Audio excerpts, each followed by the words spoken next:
Assalamualaikum warahmatullahi wabarakatuh. Alhamdulillahirabbil alamin.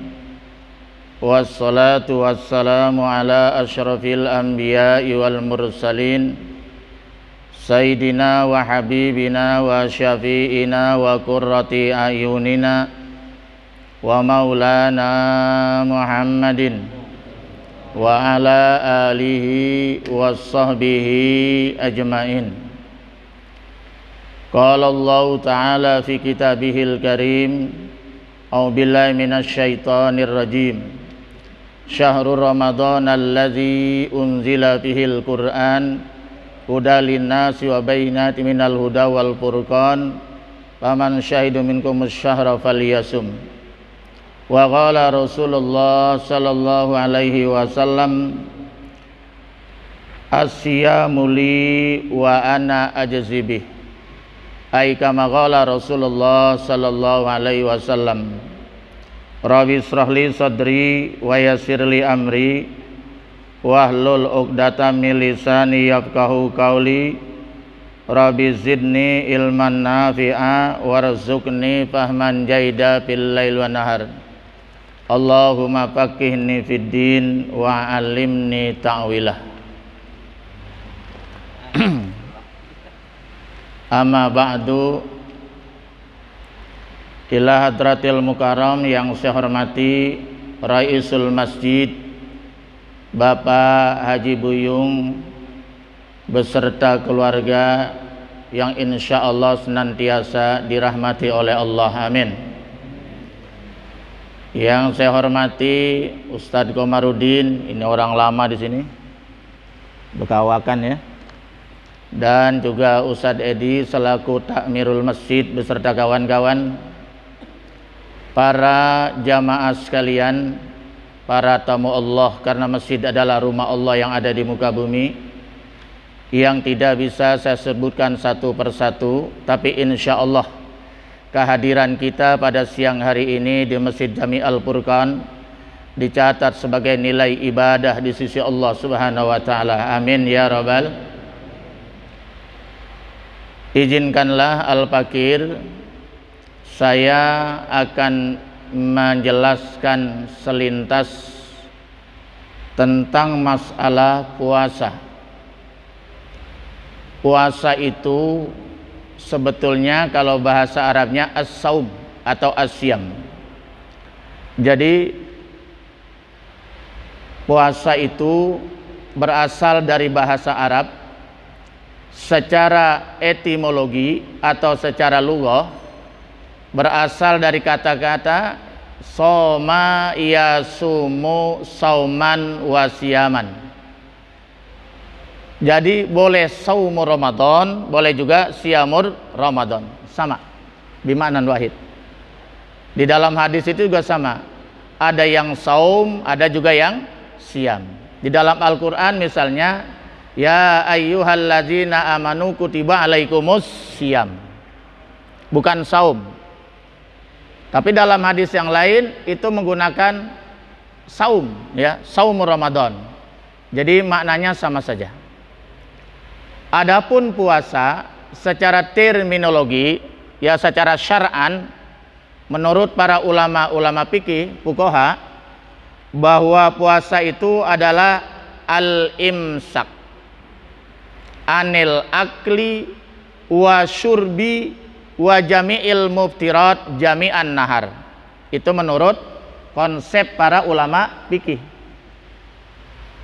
Puasa adalah al-imsak, mengendalikan diri, menahan diri dari segala makan dan minum dan apa saja yang membatalkan puasa, ya. Nanti ada uraian rinciannya di kitab fikih. Kapan kita harus menahan? Jami'an nahar, sepanjang siang. Itu puasa. Mana yang namanya siang? Para ulama fikih merumuskan yang namanya siang itu min tulu'il fajri ila ghurubis syamsi. Dari mulai terbit fajar, subuh. Nah, jadi subuh itu udah siang. subuh itu udah siang, udah mulai puasa. Min tulu'il fajri ila gurubis syamsi. Dari mulai terbit fajar, ya, fajar itu subuh. Jadi kalau kita lihat jadwal waktu di Mekah di Madinah itu nggak ada kata-kata subuh, yang ada fajar, ya kan? Fajar, zuhur, asar, maghrib, isya. Tidak menggunakan kata subuh. Jadi sama sebenarnya. Ila gurubis syamsi, sampai terbenam matahari. Berapa jam kira-kira? Di Indonesia berapa jam kira-kira kita puasa itu? Min tulu'il fajri ila ghurubi syamsi. Itu aja puasa. Mulai terbit fajar, subuh, sampai terbenam matahari alias maghrib. Itu puasa. Makanya dalam Islam tidak boleh puasa wisol 24 jam, tidak makan, tidak minum. Itu haram itu. Itu bukan puasanya tuntunan Nabi itu, tuntunan syaitan itu. Nah itu. Jadi kalau di Indonesia kira-kira berapa jam itu? Ada 13 jam ya? Ya 13,5 atau sampai 14 paling panjang ya. Iya, kalau di Mekah itu 14 bisa lebih ya. Tapi di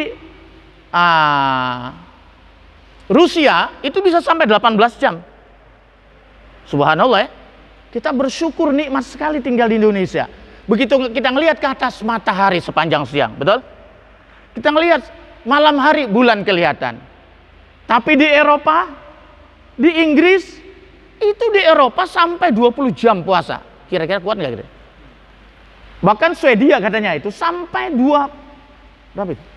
Ya 20 jam ya, terpanjang di dunia itu. Subhanallah. Tapi di Indonesia normal antara siang dan malam. Nah, itu puasa menurut fikih. Jadi kalau sudah tidak makan, tidak minum, tidak hubungan seksual dengan istri, dan apa saja yang membatalkan puasa selama sepanjang siang tadi, dan niat di malam harinya, sah dan gugur kewajiban. Sah dan gugur kewajiban. Tidak berdosa. Apa itu ada pahalanya, diterima atau tidak? Wallahu alam. Itu lain lagi pembahasannya. Tapi secara fikih itu sudah dianggap berpuasa. Adapun puasa menurut ulama-ulama sufi lebih bersifat substansial, ya. Bahwa puasa tidak cukup hanya sekedar menahan lapar dan haus, puasa perut.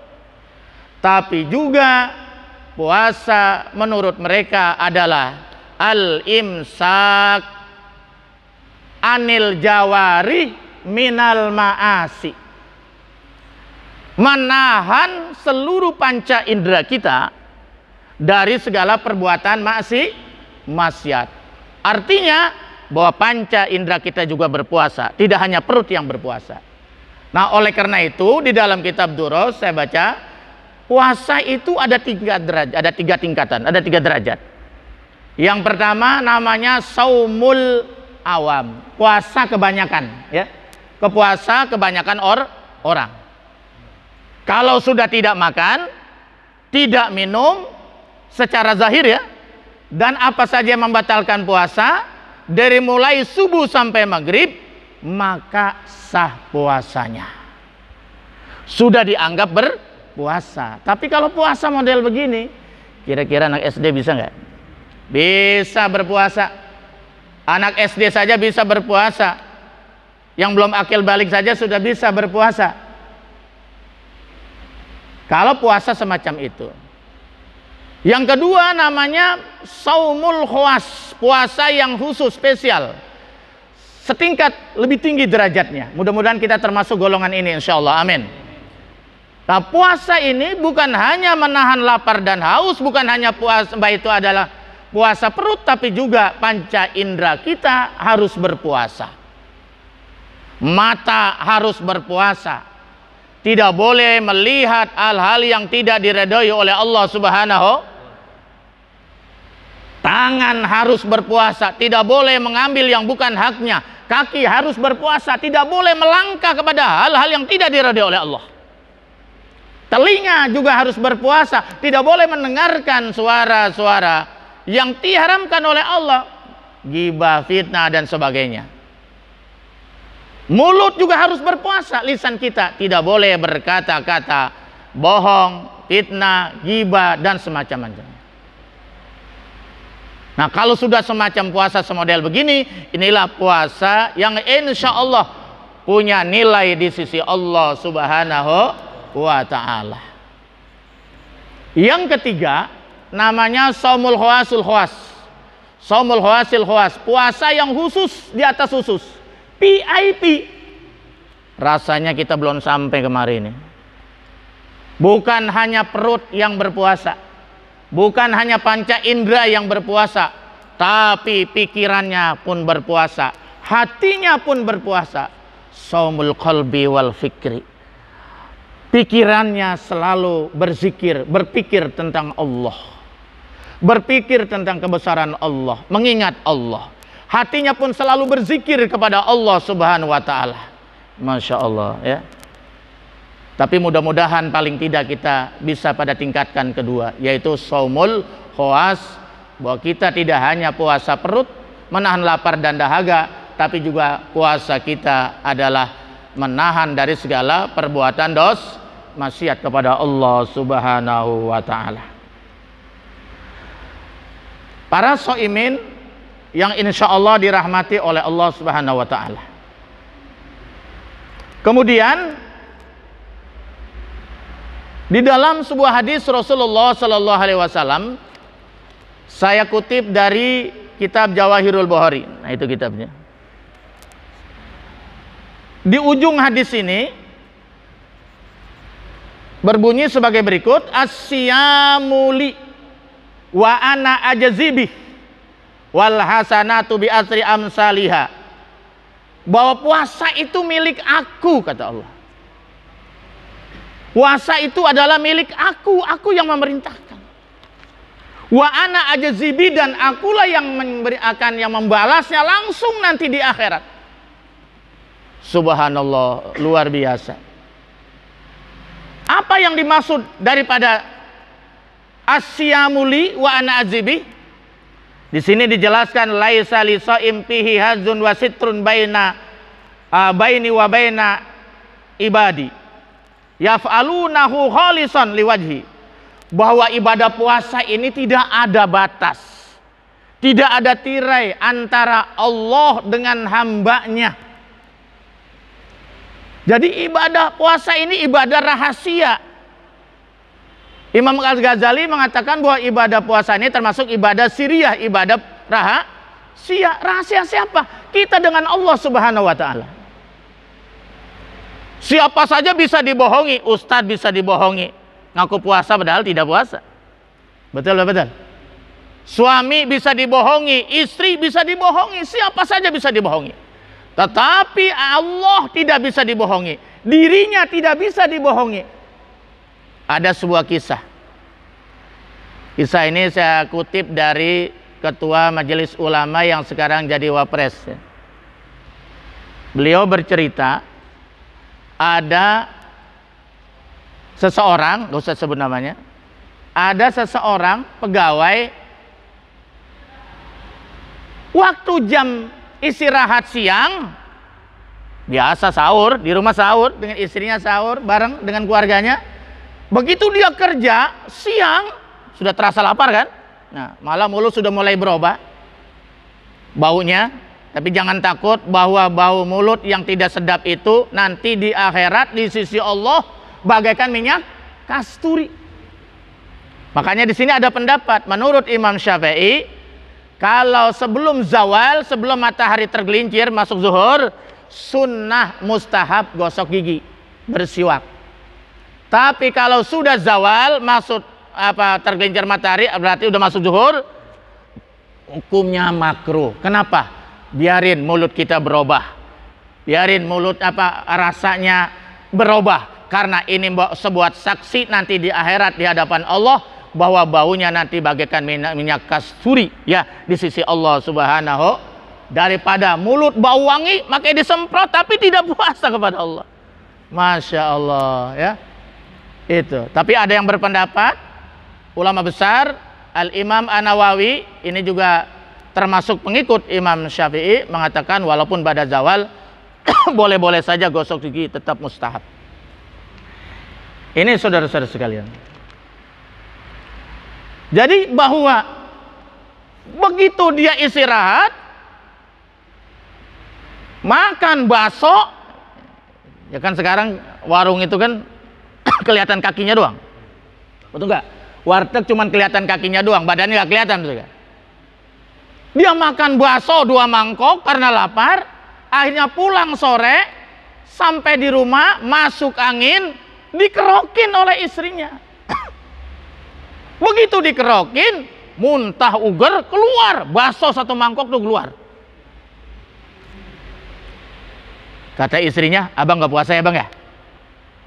Ah puasa? Lah ini kok ada bakso? Semalam sahur nggak ada bakso, ini bakso dari mana? Istri bisa dibohongi, anak bisa dibohongi, tetapi Allah tidak bisa dibohongi. Betul betul. Nah jadi yang tahu kita puasa atau tidak hanya diri kita dengan Allah Subhanahu wa ta'ala. Inilah yang dinamakan puasa termasuk ibadah rahasia. Kalau dia mau makan bisa saja walaupun gak ada orang, betul nggak? Nah, makanan di meja punya saya halal kalau mau dimakan, betul? Ada minuman juga halal. Tapi dia rela tidak makan, dia rela tidak minum, dia rela mempertaruhkan lapar dan haus karena mencari keridhaan Allah Subhanahu wa ta'ala. Disinilah hebatnya nilai puasa itu. Mendidik kita jujur, ya. Mendidik kita jujur, ada orang atau tidak, dilihat orang atau tidak. Karena saya berpuasa karena Allah, bukan karena manusia. Makanya walaupun lapar dan haus tetap saya pertahankan sampai datang maghrib. Oleh karena itu, pahalanya pun dirahasiakan oleh Allah Subhanahu wa ta'ala.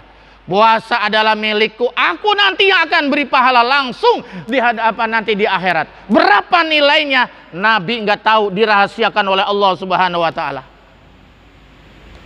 Al-hasanatu bi asri amsalihha. Semua kebaikan itu 1 kali 10, betul nggak? 10 kali 7 kali 100, 700 lipat. Itu kebaikan-kebaikan yang lain. Tapi puasa tidak, illa saum, kecuali puasa. Nabi Muhammad tidak dikasih tahu berapa angka besarnya ibadah puasa itu. Dirahasiakan oleh Allah. Nanti Allah yang akan mengasihnya langsung. Makanya orang yang berpuasa itu sudah disiapkan, yaitu pintu surganya khusus namanya Babur Royan. Boleh beri nama ini mesti ini Babur Royan. Di sana pintu surga banyak. Yang ahli sedekah masuk babu sedekah, yang ahli sholat babu sholat, macam-macam. Tapi untuk puasa tidak ada babu saum, tapi yang ada Babur Royan. Ini khusus buat orang-orang yang melaksanakan puasa karena Allah Subhanahu wa ta'ala.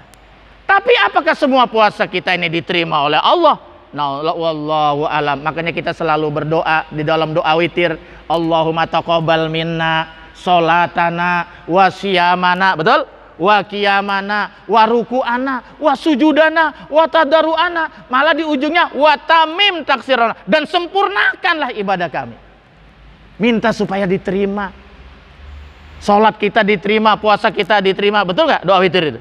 Selalu kita baca setiap pada tarawih. Karena kita nggak pernah tahu. Tapi kita berusaha puasa seikhlas mungkin sesuai dengan tuntunan syariat supaya ibadah puasa kita diterima oleh Allah Subhanahu.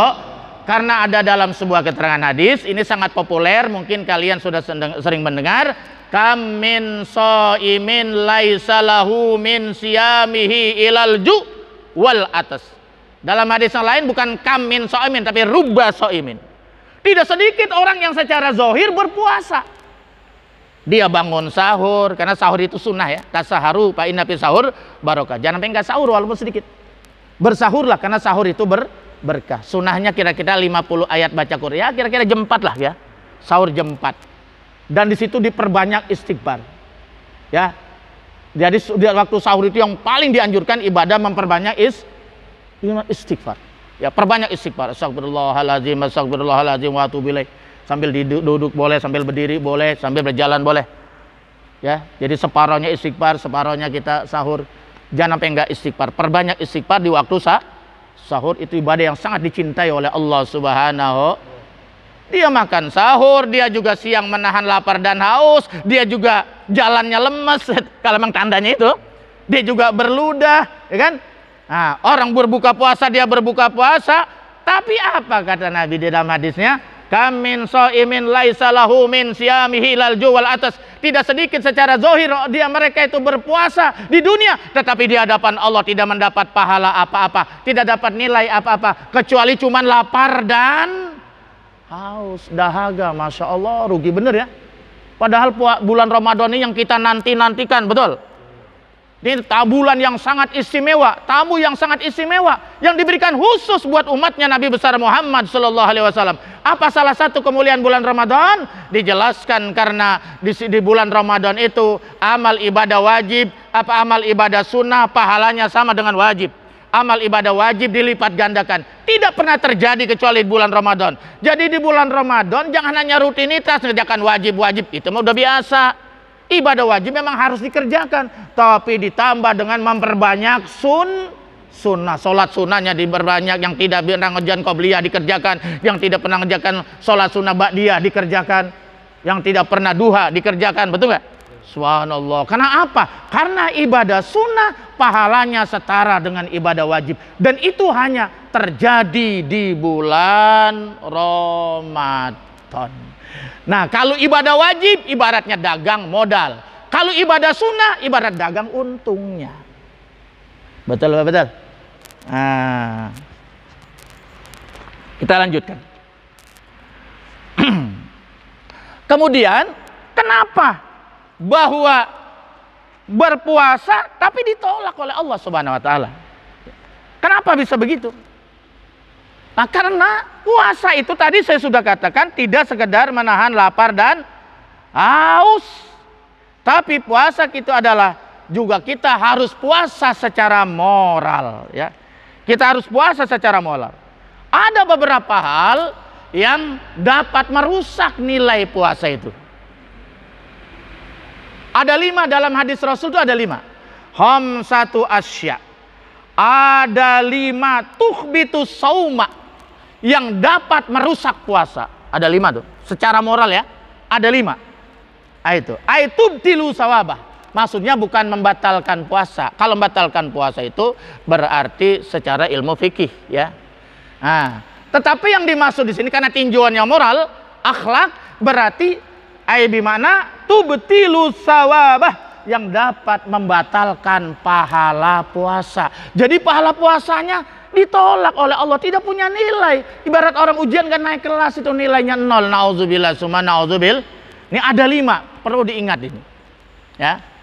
Yang pertama al-kazibu, bohong. Wah, kelas pertama ini bohong ini. Ya. Bohong. Kazib. Kazib ini ada 2. Dusta itu ada 2. Ada dusta al-kazib secara iman. Siapa contohnya? Abu Jahal, Abu Lahab, Abu Sofyan. Tapi Abu Sofyan dapat hidayah ya selanjutnya. Mereka itu dusta. Dusta secara keimanan. Orang yang mendustai keimanan, mendustakan akidah iman kepada Allah, maka hukumnya kafir.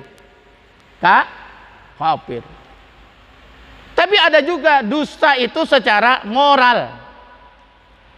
Dia beriman kepada Allah, dia muslim, tapi sering bohong. Biasanya ini masuknya bukan kepada kafir, tapi kepada nifak, munafik. Salah satu ciri orang yang munafik itu adalah suka bohong. Kalau berkata bohong, apalagi sedang berpuasa. Sedangkan yang namanya munafik, darkil asfal minan nar, tempatnya di api neraka, di kerak neraka. Nauzubillah min. Jadi al-kazib, bohong. Kalau kita sedang berpuasa, masih senang bohong, masih gemar bohong, bohong kepada Allah. Nah, ini tadi kufar ya. Bohong kepada Nabi ya, baca salawat menabi, pura-pura senang menabi, tapi di hatinya nauzubillah. Ini banyak terjadi di zaman Rasulullah Sallallahu Alaihi Wasallam. Bohong kepada istri, bohong kepada anak, bohong kepada bawahan, bohong kepada siapa saja, kepada lingkungan, sahabat. Yang namanya bohong itu adalah dapat merusak nilai pahala puasa. Pemimpin berlaku jujur, jangan membohongi rakyat. Ya, insya Allah, ya, amal ibadahnya diterima oleh Allah Subhanahu wa Ta'ala. Itu yang pertama. Yang kedua adalah al-ghibah. Apa ghibah itu? Ghibah. Hah? Ngomongin orang, tapi orang yang diomongin gak suka. Oh, Pak Edi gini. Ya, kalau dia omongin jelek suka gak? Apalagi nggak bukti, jadi fitnah, betul nggak? Belum tentu benar. Itu ghibah. Ngomonginnya bukan di depan, kalau di depannya ngasih tahu, ngomonginnya di belakang, itu namanya ghibah. Mestinya kalau orang itu salah, kenapa masih digunjing? Harus diomongin di belakang, kasih tahu aja, betul nggak? Kan itu jadi dakwah. Tapi kalau yang diomongin yang baik-baik, yang enak-enak, kira-kira senang nggak? Nah, kalau itu tidak termasuk ghibah. Jadi ghibah ini dapat menghancurkan nilai puasa itu. Bohong itu dapat menghancurkan, ya, nilai puasa. Dan orang biasanya kalau yang sudah bohong gurih. Bohong sekali pengen bohong kedua kali pengen 3 kali, dan seterusnya. Nah ini, makanya iyyakum wal kadzib. Ya, hati-hatilah dengan kebohongan, karena yahdi ilal fujur, bahwa kebohongan itu bisa menarik kepada perbuatan dosa. Nah, ya kan? Tarsok. Mana mau lebaran, lockdown, kerjaan susah, betul nggak ya? Masya Allah. Saya biasanya jadwal saya banyak di bandara. Tahun ini atu-atunya di Alpurkon doang. Subhanallah, membawa berkah ini. Iya. Biasanya di Terminal 3, di terminal di Nulur Barka, ya di Al-Fatih, Salahuddin Al-Ayyubi, kan banyak masjid sini ya, macam-macam. Luas sekarang, Ustadz di rumah aja. Jadwal libur semua.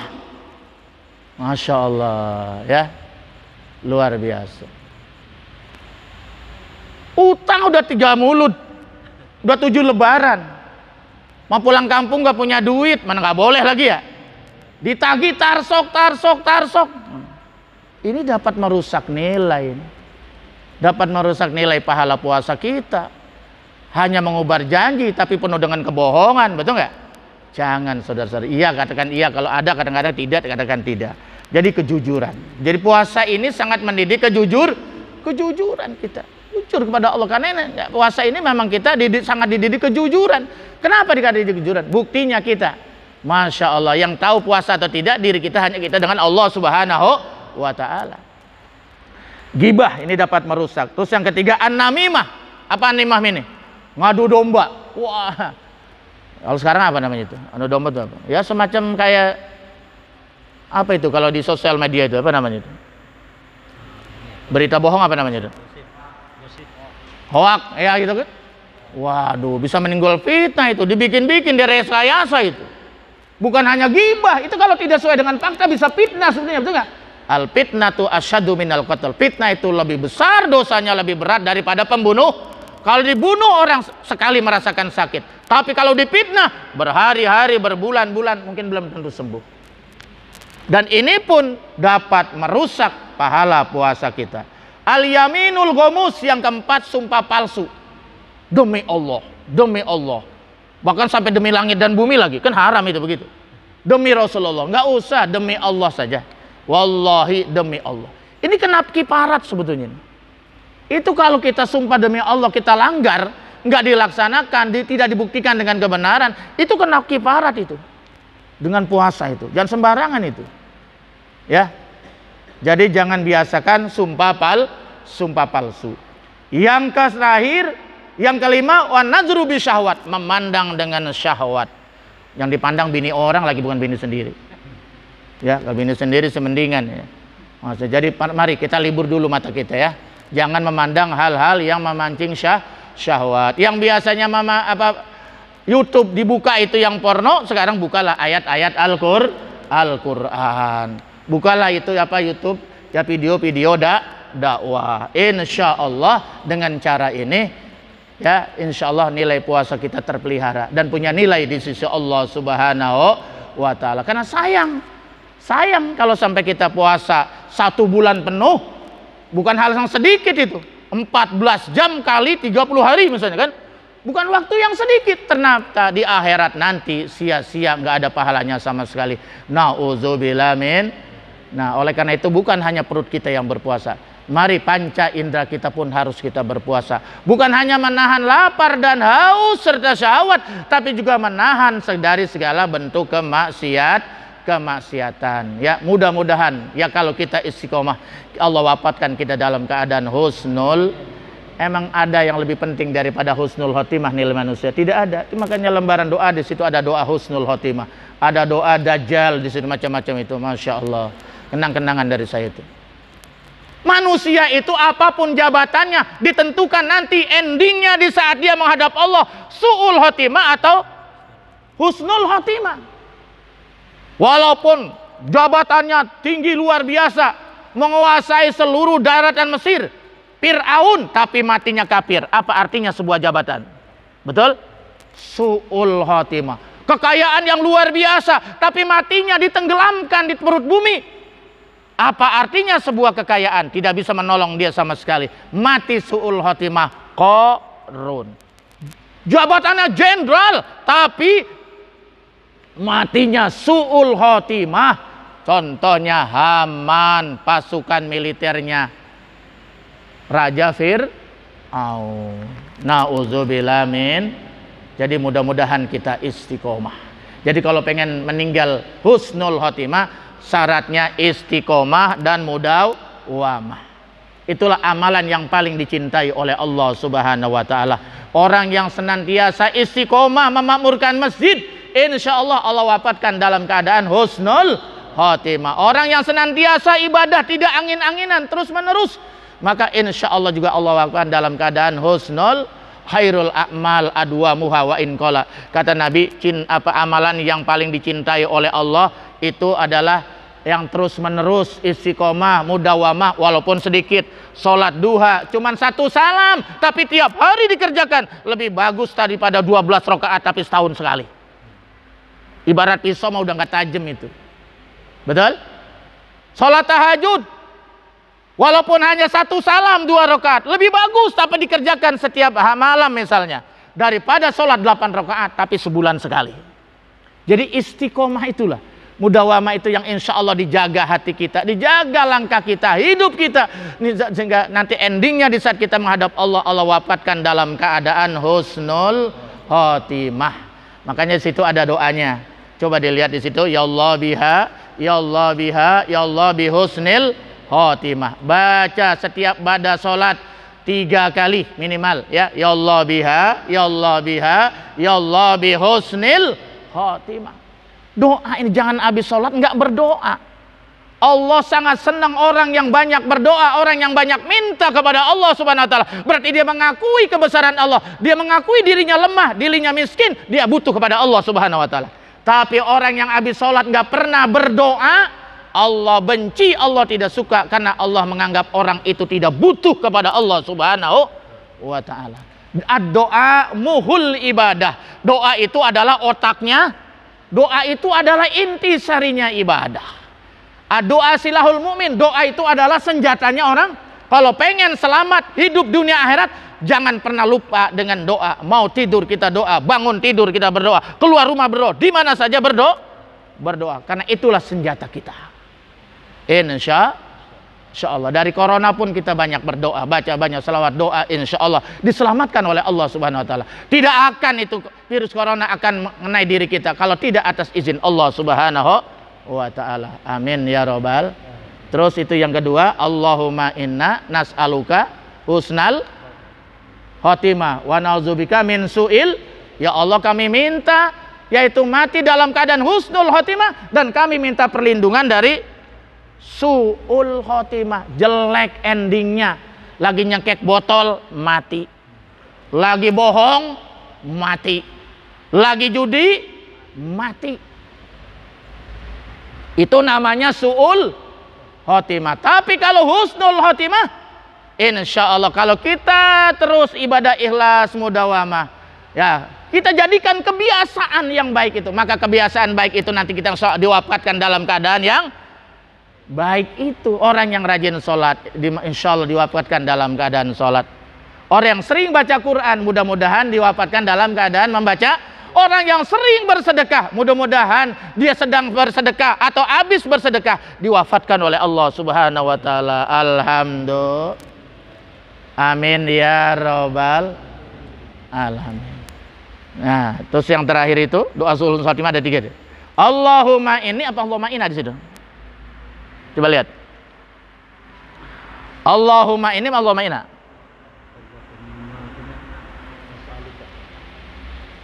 Allahumma yasir lana yang di bawah ya. Allahumma yasir lana inda khuruji ruhina bi qauli la ilaha il. Ya Allah, mudahkanlah kami di saat keluarnya ruh kami, di saat dicabut ruh kami, mengucapkan kalimat la ilaha. Man mata wa qala akhir kalami la ilaha illallah dakhalal jannah. Barang siapa yang meninggal dunia, dia mati, ucapan terakhir, kalimat terakhir yang keluar dari mulutnya, embusan terakhir la ilaha illallah dakhalal jannah. Itu enggak gampang. Biar diapalin di luar kepala tapi enggak ibadah, macet nih lidah kita. Betul enggak? Tapi kalau kita ahli ibadah, dibimbing lidah kita bisa mengucapkan kalimat la ilaha il di saat kita menghadap Allah. Ya, mudah-mudahan amal ibadah kita, khususnya ibadah Ramadan, ibadah puasa, ibadah tarawih dan lain-lainnya, mudah-mudahan diterima dan disempurnakan oleh Allah Subhanahu wa taala. Baik yang sedang kita laksanakan maupun yang akan kita laksanakan, insya. Dan Allah berikan kita keselamatan, kekuatan sehingga bisa menuntaskan ibadah Ramadan pada tahun ini dan diterima oleh Allah Subhanahu wa taala. Dan juga mudah-mudahan Allah berikan panjang umur, kita bisa bersua kembali pada Ramadan yang akan datang. Terima kasih. Sekian. Wassalamualaikum warahmatullahi wabarakatuh.